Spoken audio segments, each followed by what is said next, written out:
శ్రీగురుభ్యో నమ. హరి ఓం. ముక్తా విద్రోమహిమణేలతపులచ్చాయి ముఖే స్థిరక్షణైః యుక్తా విందు నిబద్ధనరత్నముకుటాం తత్వార్థవర్ణాత్మికాం గాయత్రీం వరదా అభయాం కుశకశం శుభ్రం కపాలాం గదాం శంఖం చక్రమధారవిందయుగలం హస్తేర్వహం తీం భజే. యో దేవ సవితాస్మాకం ధియో ధర్మధిగోచరः పరారయత్తస్యద్భర్గా సద్వరేణ్యముపాస్మహే. సర్వం వేదమాత గాయత్రీ కటాక్షఫలసిద్ధ్యర్థం. గురువుగారు ఎప్పుడు చూసినా ఆర్థికమైన విషయాల గురించి లేదా కోర్టు వ్యవస్థల గురించి మాత్రమే మీరు చెప్తున్నారు. విద్యార్థులకి స్కూల్స్ ప్రారంభమయ్యాయి కాబట్టి కాస్త విద్యలో తక్కువగా ఉన్న వారికి, అదేవిధంగా చదివింది మర్చిపోవడము, ఇది వరకు బాగా చదువుతూ డల్ అయిపోవడము, ఉన్నట్టుండి తను మొత్తం తన యొక్క విజ్ఞానాన్ని అంతటినీ కూడా చాలా తక్కువ స్థాయిలో విడిచిపెట్టి చెడు స్నేహాలకు లోనయ్యి బాగా చదవడే వ్యక్తి సి గ్రేడు డి గ్రేడ్లోకి మారిపోతూ ఈ యొక్క రాశి ప్రభావాల ఫలితంగా ఏమైనా వీరికి జరుగుతున్నాయా? మేషం నుంచి మేనం వరకు కూడా విద్యార్థులు ఎటువంటి మంత్రాన్ని రోజు పఠించుకోవడం వల్ల విద్యలో మెరుగైనటువంటి స్థితిగతులు కలుగుతాయి? వీరు ఏ దేవతారాధనలు చేయడం వల్ల విద్య అనేటువంటిది అభ్యసిస్తుంది? అన్నిటికంటే ముఖ్యమైనది విద్యే కాబట్టి అటువంటి విద్యార్థులు ఉన్నతమైనటువంటి చదువుకోవడానికి, చదివింది గుర్తు ఉండడానికి, మీరు పరీక్షల్లో ఉత్తీర్ణులు అవ్వడానికి, అదేవిధంగా నిరుద్యోగులకి ఎప్పటి నుంచో ప్రయత్నాలు చేస్తూ ఉద్యోగం రాక కాంపిటీషన్ ఎగ్జామ్స్లో 10, 2, 5 మార్కులతో శృతిలో మీ ఉద్యోగాన్ని కోల్పోతున్నటువంటి వారికి ఇలా కేవలము ఈ ఎపిసోడ్లో విద్యార్థులకి నిరుద్యోగులకి సంబంధించిన విషయాన్ని మనం చర్చిద్దాం. మేషం నుంచి మీనరాశి వరకు కూడా ఏ ఏ రాశి వారు ఎటువంటి ఆరాధన చేయాలి, ఎటువంటి నియమాలు పాటిస్తే ఉద్యోగ ప్రాప్తి, అదేవిధంగా విద్య చక్కగా అభ్యసించడం అనేటువంటి పూర్తి విషయాన్ని ఇప్పుడు మనం చర్చించుకుంటూ అసలు విద్యార్థుల్ని ఉన్నతంగా తీర్చిదిద్దాలంటే చదువుని ఎప్పుడు చదువుకోవాలి, ఏ సమయంలో చదువుకోవాలి అనేటువంటి విషయాలను కూడా పూర్తిగా మనం చర్చిద్దాం. విద్యార్థులు చదువుకునే టైము తెల్లవారుజామున 5 గంటల నుంచి 6:30లోగా చదువుకోవాలి. ఏ విధంగా చదువుకోవాలి అనేది ప్రతి రాశి వారికి కూడా చదువుకునేటువంటి సమయాన్ని మీకు చెప్పడం జరుగుతుంది. శ్రీ గురుభ్యో నమ. హరి ఓం.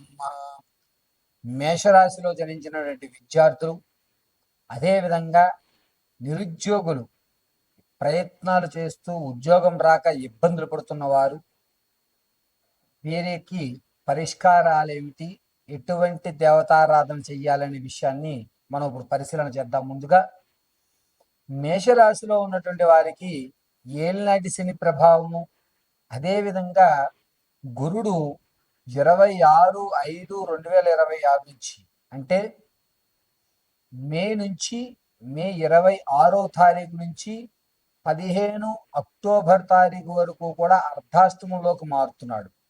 దీనివల్ల కాన్ఫిడెన్స్ లెవెల్ ఉంటుంది, కానీ చదివిన విషయాన్ని కొత్తగా రాయాలి అనేటువంటి కోరికతో ఇలాగే నేను ఎందుకు రాయాలి, దీన్ని వేరే విధంగా రాద్దామని చెప్పి అసలు విషయాలను వదిలి మిగిలినటువంటి విషయం అంతా కూడా పేపర్ మీద పెట్టేటువంటి అవకాశం లభిస్తుంది మేషరాశి వారికి. దీన్ని ఓవర్ కాన్ఫిడెన్స్ అనడానికి లేదు, కేవలము ఆ ప్రయత్నాన్ని కొత్తగా చేద్దాము అనేటువంటి ఒక ప్రయత్నపూర్వకంగా రాయడానికి వీళ్ళు ఆలోచిస్తూ ఉంటారు. పైగా చదువులో కూడాను వీరు మెయిన్ పాయింట్స్ని ఇంకో రకంగా ఎలా రాయాలి అని మాత్రమే చదువుతారు తప్ప పూర్తి విషయాన్నంతటిని గ్రహించేటువంటి అవకాశం లేదు. అక్టోబర్ 15వ తారీఖు వరకు కూడా విద్యార్థులు ప్రతి చిన్న విషయాన్ని కూడా క్షుణ్ణంగా అర్థం చేసుకోవడానికి ప్రయత్నం చేస్తుంటారు. కాదు, దీన్ని వేరే విధంగా మనం రాద్దాము, ఇలాగే ఎందుకు చెప్పాలి అని చెప్పి కొత్తదనంతో కూడుకున్నటువంటి విద్యని అభ్యసించడానికి ఎక్కువ ఆకర్షితులవుతూ ఉంటారు మేషరాశి వారు. బట్టి బట్టి రాయి, ఇది ఇలాగే రాయి అని మనం ఎంత ఫోర్స్ చేసినా కూడా వీరు మాట వినరు. రెండోది, మీరు ఎంత ఫోర్స్ చేసినా నువ్వు ఖచ్చితంగా ర్యాంక్ కొట్టాలి అని మనము ప్రేరేపించడమే తప్ప వారి ఆలోచన ఇది కాదు. వినూత్నంగా కొత్తగా కనబడడానికి మాత్రం ప్రయత్నాలు చేస్తూ ఉంటారు మేషరాశి వారు. నిరుద్యోగుల విషయానికి వచ్చేసరికి గురుడు మంచి స్థితిలోనే అర్ధాష్టమంలోకి ప్రవేశించుతూ ఉండడం వల్ల ఖచ్చితంగా అక్టోబర్ 15వ తారీఖులోగా ఉద్యోగ ప్రాప్తినైతే పొందుతున్నారు. శృతిలో తప్పిపోయిన దాన్ని మీ యొక్క సృజనాత్మకత తోడు చేసుకుని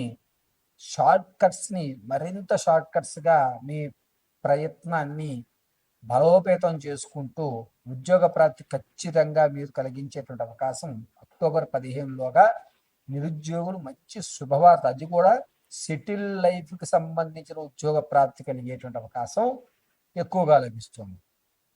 గురుగారు, మరి ఈ మేషరాశి వారిలో మా పిల్లలు చదువుతున్నారు, మీరన్నట్టుగానే సృజనాత్మకతతోటే రాద్దామని చూస్తున్నారు, కానీ ఏ విధంగా రాయాలి విషయం గుర్తుకు రావడం లేదు, ఎలా ప్రజెంట్ చేయాలి అని అర్థం కావట్లేదు. ఒక విషయాన్ని ప్రజెంట్ చేసేటువంటి తీరు వేరేగా ఉంటుంది.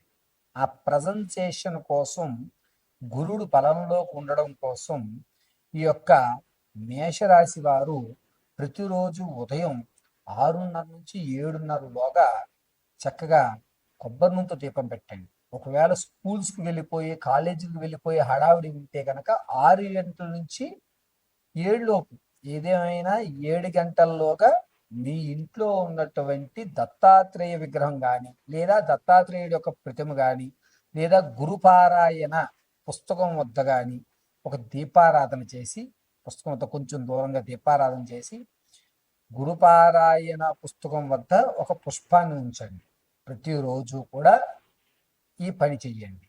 అయితే దీనివల్ల మీకు జరిగేటువంటి విషయం ఏమిటంటే, గురుడు అనుగ్రహంతో గురుపారాయణ, దత్తాత్రేయ ఆరాధన, వీటి వల్ల మీ యొక్క సృజనాత్మకతని ఎలా ప్రజెంట్ చేయాలి, పేపర్ మీద ఎలా పెట్టాలి అనేటువంటి విషయం ఖచ్చితంగా దత్తాత్రేయ స్వామి వారు మిమ్మల్ని అనుగ్రహిస్తారు. దత్తాత్రేయ దేవాలయం లేనటువంటి వారు ఇంట్లోనే ఒక దత్తాత్రేయుడి యొక్క ఫోటో ఒకటి తీసుకుని మీ పిల్లలు ఎక్కడైతే చదువుతున్నారో అక్కడ మాత్రమే ఆ ఫోటో పెట్టి దీపారాధన కూడా అక్కడే చేయండి. మీరు మీ ఇంట్లో ఉన్నటువంటి దీపారాధన వద్ద కాదు, నిత్య దీపారాధన కాదు, పిల్లలకి ప్రత్యేకంగా ఒక టేబుల్ మీద ఒక పక్కగా ఈశాన్యంలో దత్తాత్రేయుడు స్వామివారిని పెట్టడము, కొబ్బరి నూనెతో కొంచెం దీపారాధన చేయడము చూసుకొని జాగ్రత్తగా. మిగిలిన పుస్తకాలు కూడా ఉంటాయి.